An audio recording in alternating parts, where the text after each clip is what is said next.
Welcome to Twisted Liquid RC Boats.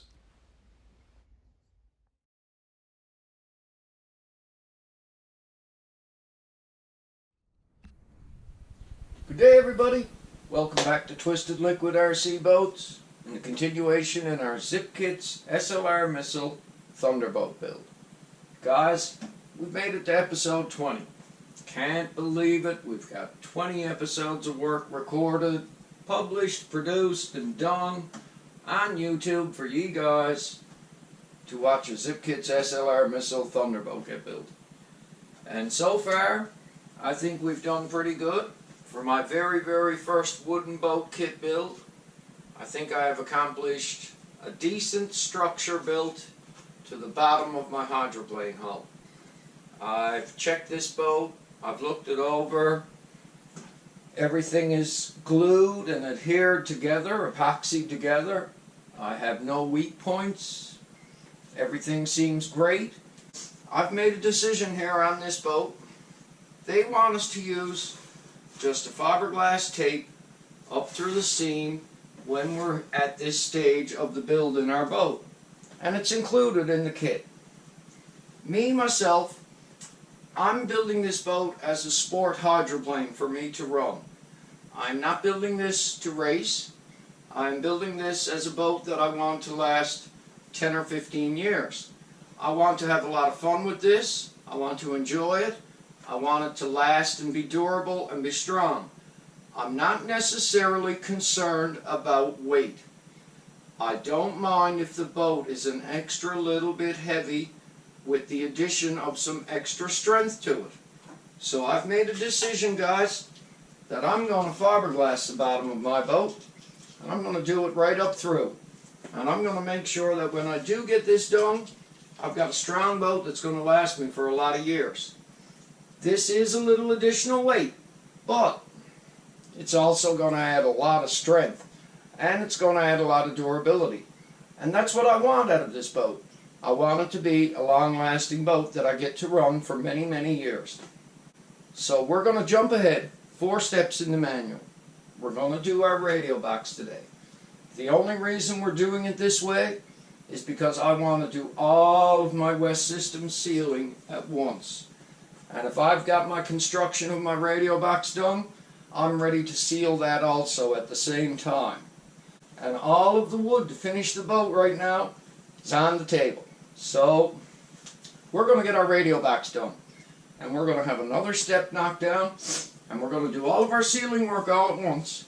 And that way, it's just a little easier on me. Before we start today, guys, I've got most of the components for the radio box and the electronics of this boat bought already. The only thing I really need to purchase is a battery for it. Besides that, I have everything else. I have the aluminum mounts for the standard size servo, for the throttle. I have a large size mount for the 1/5 scale servo for the steering. I have a Spectrum SR 6000T telemetry receiver. And you'll see why we're going to use a telemetry receiver in this boat a little later on when we get through the build. I have a Spectrum switch. I have a high-tech HS646 waterproof servo that I had in my collection of parts for the throttle. I purchased an HS5765 digital steering servo from high-tech also. Guys, I'm going to run my orange DX5 Rugged on this boat for a radio system, and we're going to talk about radios in an episode later on, but we are going to use this because we want to receive telemetry from this boat, and this radio system with that receiver will allow us to do that. So the only thing we got to get is a battery. We got to build our box and we got to seal it, and we can pretty much take care of most of the stuff with our radio box. So having said everything we're going to do, having reviewed the first 20 episodes of building this boat, you know where we're at, guys. So I think it's time to continue working, finish this, get it mainly done, and see when we take it to water what it's going to do. Me personally, I think we're going to have a half-decent boat. So let's build the radio box today. Before we start, I'm going to review the 9 pieces that are in the radio box. We have the main bottom piece, which is right here. You'll notice that it has 8 holes in it for the servo mounts. This is the bottom of your box. We have 2 larger side pieces. We have 2 front and rear pieces. You'll notice that they have the letter T on the front one. You'll notice that it has the letter R on the rear one.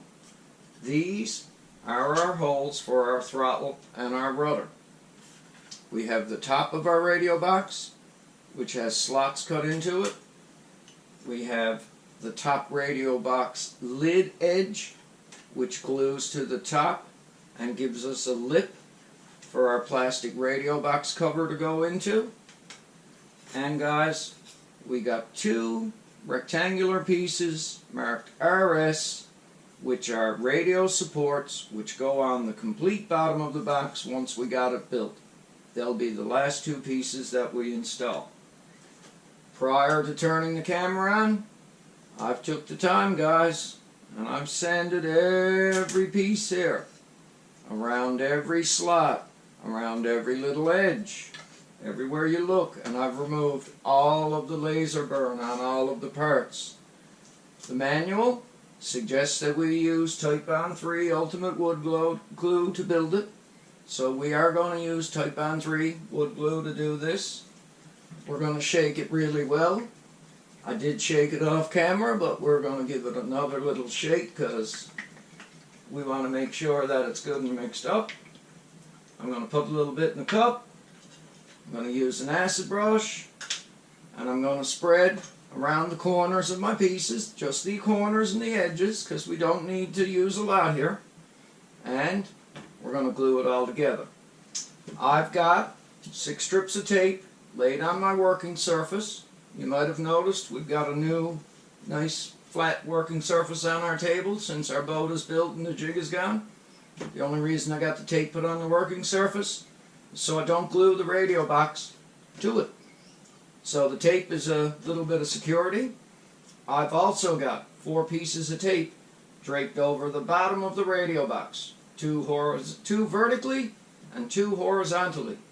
And I'm going to use them and drape them up over as I glue and add my pieces. So guys, I don't want to make a big mess. I don't want to get sticky. I am going to take some of my wood glue, put it into a cup. That way I can easily brush it on with an acid brush. I'm going to pour out a decent little amount. I'll lay it on the edge of my boat stand there. I am going to quickly grab a rag from off camera because I just want something in case I do make a little mess. So, starting with pieces and taking our time, we do have to get to work here now. Make sure that your throttle, is facing up. I'm going to lightly coat the edges, and I'm going to coat the edges of the corresponding part that it adheres to. I'm trying to use the brush so I don't make a big mess, like I say. And if there is any excess wood glue when we put this together, I am simply going to wipe it clean with a rag if I can. I'm hoping that I can do this nice and easy with the tape. My main goal is to get along the edges. And if I can get the edges and the slots lightly covered, there's no reason we can't stick it together, glue it together well, and we can slowly build our box. So guys, a little bit of patience again. We're getting through our build slowly.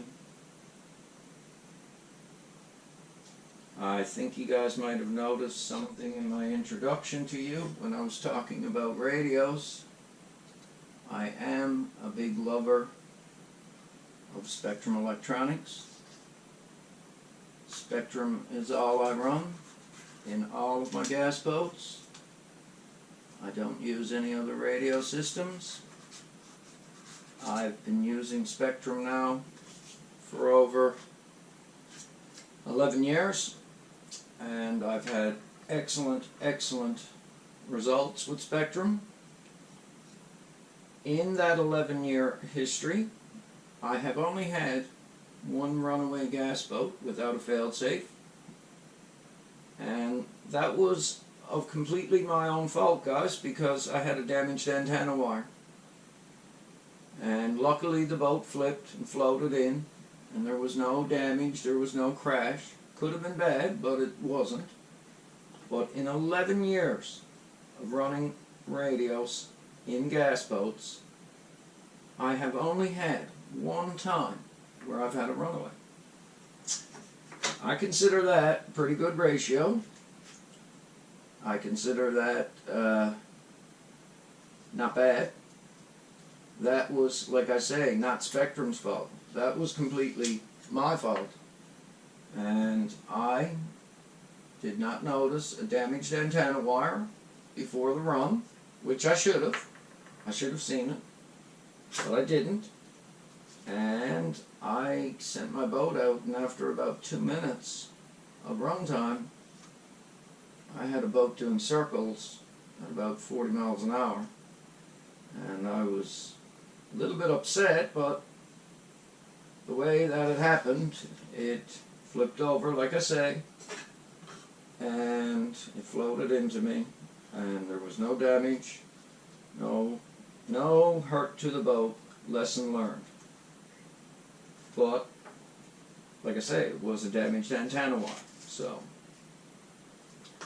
now I'm just using the tape, guys, to lightly hold this together for me as I'm putting it all in together. This will go square for us as we add the other pieces. This is just to keep everything kind of in place so I can get this to stick all at once. I should have got a little bit on that edge there, I forgot to. I should have got a little bit on this edge right here. I hope I'm not taking this out of the view for you. We are going to epoxy seal this later. We are going to make sure that this is a waterproof radio box. And we shouldn't have no headaches with this at all. But it does suggest using the wood glue to build it in the manual. So we're going to follow the steps of the manual. Now we have that edge done. We can wipe off any excess glue shortly. I'm just going to spin it around. I know where front is. I have it orientated for myself. I'm going to lightly get on this edge now so I don't forget it when I attach another piece. I find this wood glue is good to work with too, guys. Like the epoxy I've been using. I have no problems at all with this wood glue. I gotta say, Titebond is good to work with. Anything you use it on, it adheres well. The tape will come off easy. It's a simple clamp, that's all. Just to hold it for now while we construct it. Alright. Let's get the edges of this done quickly. We'll start to see some shape to this pretty quick.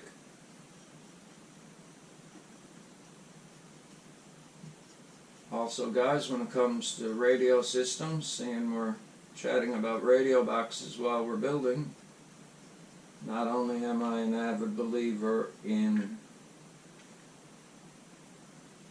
Spectrum products, but I run only high-tech servos in all of my boats. And I don't necessarily have all digital servos in my boats. I do have some boats here with analog servos. But guys, once again, it's just like Spectrum Electronics. If you run quality radio gear, you will get good performance from it. And I'm a firm believer in using good quality radio gear. And In the 11 years, like I say, I've been doing this, all I've ever used is Spectrum and Hi-Tech. And I guess I started out good, with good products from the start, and that's what taught me what I'm teaching ye now, or I'm telling ye now, I should say. Some guys use other products, and I got no problems with what anybody wants to run in their boat. It's up to them completely. But if I'm going to invest $2,000 into a gas boat, which I have easily done, and I've invested more into a gas boat than what I've got here. I've invested less also. But my point is if I'm going to invest a substantial amount of money into a gasoline boat, RC boat, I am not going to put a cheap radio system into it. It's just like, it don't make sense. It's like putting a $50 tire on a $250,000 Ferrari. It just don't make sense to me. So my main reason I'm even chatting about radio systems like this while I build this box with ye is I'm planning on doing some tech talk soon and doing an episode about radio systems. And like I've said, I've had nothing but excellent results with Spectrum and Hi-Tech products. And I've had, like I say, only one boat in all of my years of doing this hobby that has wanted to run away from me. And that was completely of my own fault. So, if I'd have noticed the antenna, that boat would have never, ever done anything stupid that day. And lesson learned. You're going to learn your lessons, hopefully at not an expensive cost in this hobby. But that's how sometimes your lessons are learned in this hobby, unfortunately, with crashes that do cost you money. I don't mind crashing, but I don't like beating boats up. And it's not my nature. I've got boats here that I've got hundreds and hundreds and hundreds of hours of runtime on. And I have boats here that I have literally thousands of miles on and gave up counting miles. So, if you use this equipment right, I am a firm believer that it can be long-lasting for you. I'm a firm believer that you can get much use out of it. And I'm a firm believer that you can have a lot of fun with it. But if you want to just go beating boats up, well, that's up to you. I can understand racers doing it, crashing while racing, but doing what I do in this hobby, I'm a sport runner, is what I call myself. I like a fast boat. I like building a boat to make it go fast. I enjoy it. It's something I really do enjoy in the hobby. When you can construct something, build something, make something work, and you can make it run fast, there's nothing wrong with that. I think that's pretty cool. Especially guys who use any amount of knowledge or skill in doing it. I admire anybody who takes it on. I admire anybody who does the challenge. So, but I'm not a racer. Where I live, there is no racing here. If there was, I probably would be competitively at this hobby somehow. I'm just a guy who sport runs boats, and I'm very dedicated to it. I run a lot of days compared to other guys each year. Last year, guys, was a slow year for me, and I ran 76 days in the year.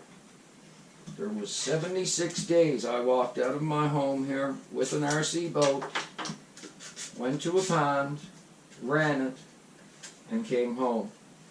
So, I know a lot of guys who don't even go out one day a year. And if they do, they only go out 2 or 3 days a year. I'm not that guy. I run my boats a lot. And I enjoy it. And that's why I do this hobby. And I can't say it enough. Now that I have that much constructed. You can see I just ran a nice piece of tape around it to hold everything together for me. I can actually clean up a lot of my glue on the inside here with my acid brush, just to make it a little nicer appearance, just to let it kind of fill it out into the edges. So far we haven't got a big mess made building this radio box, which is great. Like I say, we are going to epoxy coat this. We are going to make sure that this is really, really good and watertight before we use it and we install any of our radio into it. Now, I got one little hair right there that I'd like to remove from my brush. These guys are annoying to me. I have to say, while I'm on camera, hairs from them acid brushes are annoying to me. I do crimp the brushes, and I do trim them, not for it to happen, but it seems like no matter what you do, guys, they're just going to come out of these brushes. It's just part of using them. So until I find something better I can fill you in on, I really don't know what to say besides it's going to be a little bit of the boat building game for you if you do this hobby.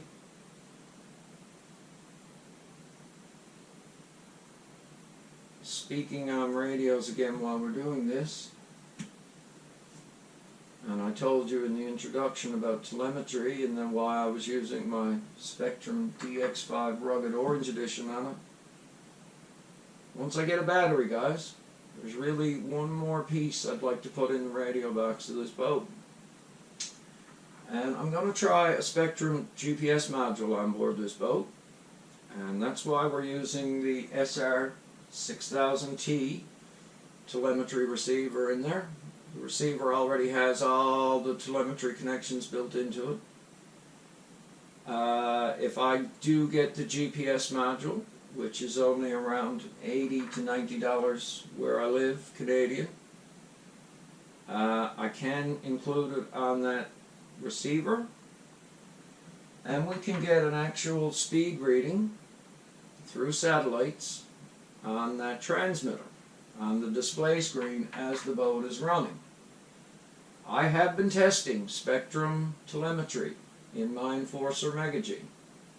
I put a TM1500 telemetry module in that boat 2 years ago, and I haven't done a video or anything on it yet, but guys, I got full range telemetry on that boat no matter where I run it to in my local pond. I can send the boat 500-600 feet away from me, stop it, look down on my radio screen. I have telemetry. And that's pretty amazing to me because that's good quality electronics. I'd really like to get some speed comparison as compared to a Garmin E-Trex GPS of the Spectrum system to see how accurate it is. I know guys who are using it in radio controlled cars are finding it's accurate. So I've seen a few videos on YouTube where guys are doing it. So like I say, we are going to definitely end up running a GPS module, and that should give us a speed reading on this boat while we are running it. So we've got some plans for this, and my experience already with the telemetry from Spectrum has led me to want to do that, so really don't need to put glue there. It's okay, I'll wipe it off. Really only need to go along these edges that it locks into. Now I'm going to take this all up good in another couple minutes, guys, and this will be another little step done, left to cure. You have lots of time to do this task because you're only working with the tight bond, and it doesn't cure as quickly probably as your epoxy. It doesn't set up, its pot life is a little longer, we'll say. So when you're doing this, guys, don't be in a rush. Take your time, take a brush, Do like you see me doing. Go around the edges of your parts. That way when you do tape it solidly together, let it cure, it's going to sit and do it. You don't have to necessarily rush this, like I say. You can wipe up most of the glue you have clean with a rag.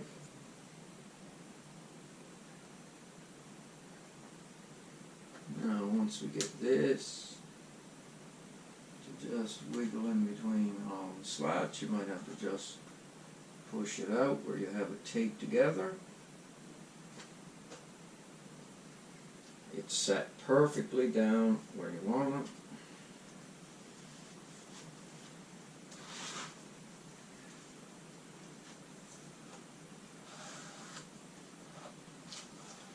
Trying not to make too much of a mess, guys.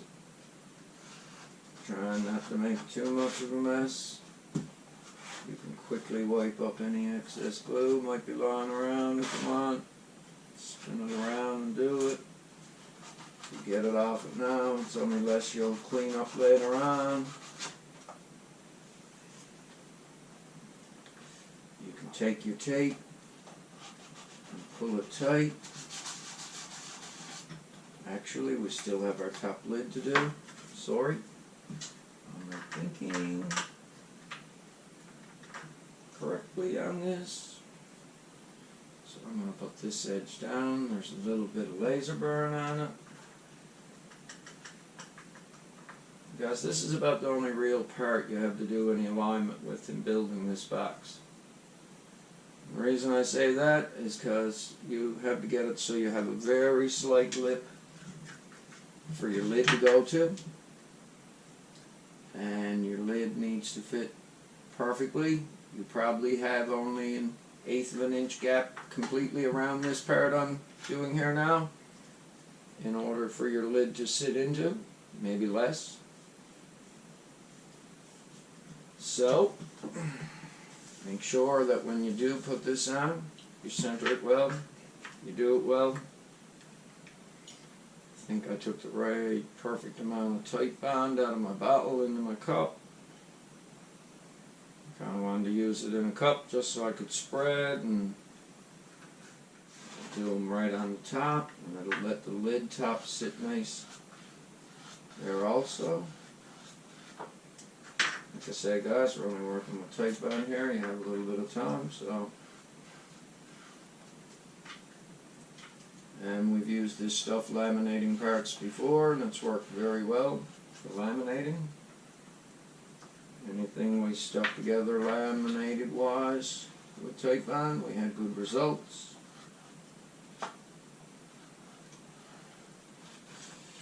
Alright guys, let's wiggle this guy in place square.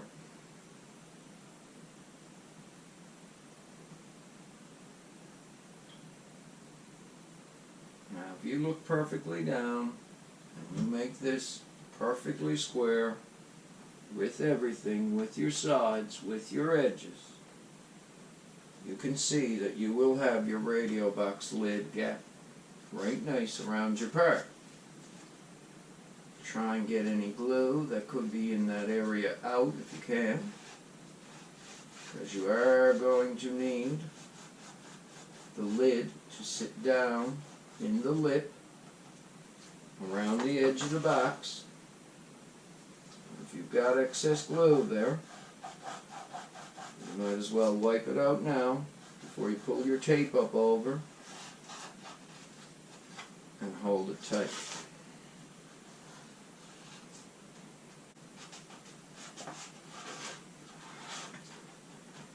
If you take your square of your box, you can push it together a little bit if you want. Now's the time to check around the edges. You can see what you're going to have to deal with cleaning it up later on, which is not a big deal. You can make sure you've got all your work done properly. Everything is square. Everything is flush. Everything's the way you want it. Nice gap for your lid. Guys, it's time to let those pieces cure. After they cure for a little bit, I'm going to come in and I'll untape it, and I'll put my two radio support strips on the bottom on each edge like so. And we'll finish this radio box here in a little bit, and that's going to knock 9 more pieces of wood. Yeah, that's going to knock 9 more pieces of wood off our list in building our boat. Before I leave, guys, I mocked the servos into their aluminum mounts. They're going to fit in the radio box perfect the way I have planned. Like I say, we do have to get a battery yet to finish our radio system, and we are planning on running GPS telemetry on this boat. But we got our radio box built, so that's the first step in getting the electronics hooked up in this boat anyways, and we needed to get it done. I don't mean to be taking you guys out of the order that the manual describes building this boat. That's not what I want to do. I'm just basically keeping myself busy shooting episodes. So this is another step done, another one out of the way, and we're going to get back to the important things that we got to do with our main hull that we got built already. So to end episode 20 off, thanks for watching, guys. Truly appreciate all the channel support. Truly appreciate all you guys watching the build of the Zippkits SLR missile. We're going to keep steady going, like I've said all along. We're not going to slow down for you guys. We're going to try and get this boat built as quickly as we can, but at a decent pace where we don't make no big mistakes. And we're going to keep you posted on everything, and we're going to tell you to have a really good day and take care of yourselves out there. And I can't say thank you enough for the channel support. I truly, truly, truly appreciate it. So everyone have a good day from Twisted Liquid RC Boats, and take care. Thanks for watching, everyone. Please like and subscribe. Take care and stay safe.